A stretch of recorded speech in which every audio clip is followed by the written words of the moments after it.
Middle Eastern Studies Associate Professor and terrorism expert Nader Hashemi joins us now. Thank you so much for coming in. So this happened in the UK. First and foremost, why would terrorists attack a concert with kids there? It's a soft target. Yeah. Security is relatively low. Ariana Grande is a major sort of pop icon. Yeah. It's a crowded area. The Western world, if you will. It gets a lot of attention. Right. It brings the United States into it. So I think for all of those reasons, and I suspect once the evidence emerges, they were sort of from that area, so they had a better sense of the layout of the land. Localized it. Right. Yeah. So worldwide, I mean, should we be looking for more fallout from this over the next couple of days, maybe here in the U.S.? Well, I think this is directly connected to what's happening on the ground with ISIS in Iraq and Syria. They're losing. Mosul is about to fall. Raqqa, their so-called capital in eastern Syria, is about to fall. So I think this is an attempt to sort of send a message that they're still around, and they're encouraging their supporters and sympathizers to sort of stage more of these attacks. Well, and we know that ISIS has connections around the world, you know, whether they're lone wolf or not, but they're connected all over the place. Is there a concern that maybe ISIS on a higher scale has said to everybody, okay, mobilize now because we're floundering here?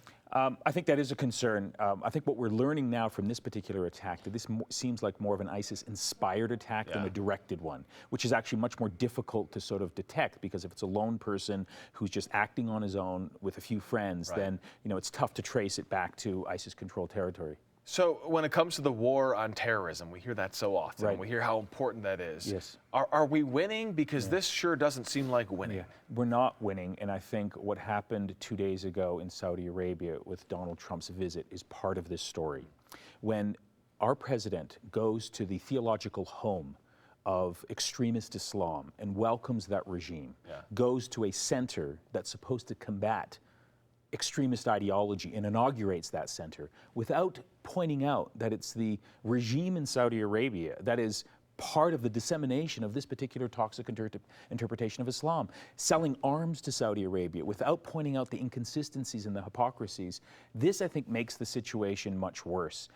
And so I think we need to have a deeper conversation here about our relationship with Saudi Arabia and with a lot of these regimes in the region that are part of the problem in terms of their authoritarian rule that actually produces extremism that then gets spread globally. Well, and often we like to kind of silo American politics and world politics, and we can't do that, can we? They're deeply connected, you know. I mean, Saudi Arabia's our ally, they buy our arms, they produce jobs, but everyone knows there is an ugly underside to it, and it's the theological interpretation that is rooted in Saudi Arabia, and unless we start to deal directly with that issue, and this is an older story, it goes back to 9/11. 15 out of the 19 hijackers came from Saudi Arabia, but there seems to be an inability among our politicians to deal with Saudi Arabia in a much more, I think, forceful manner that can start to deal with some of these underlying problems. Democrats or Republicans? Both of them. It's not just the Republican side, it's actually both Democrat and Republicans that I think they're at fault here. So how do you think the U.S. should be responding today?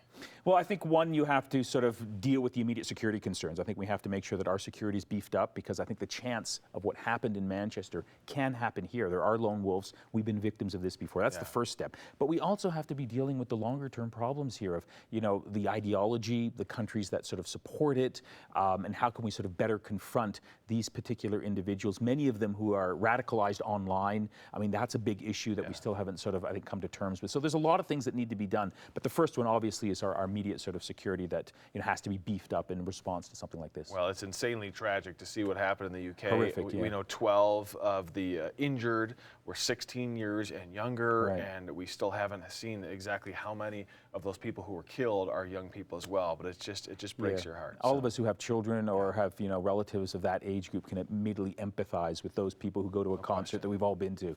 Truly tragic. Well, thank you so much for coming in. Thank you. Giving us a little bit of insight into how this all plays out and what happens next. Megan? All right, your time right now.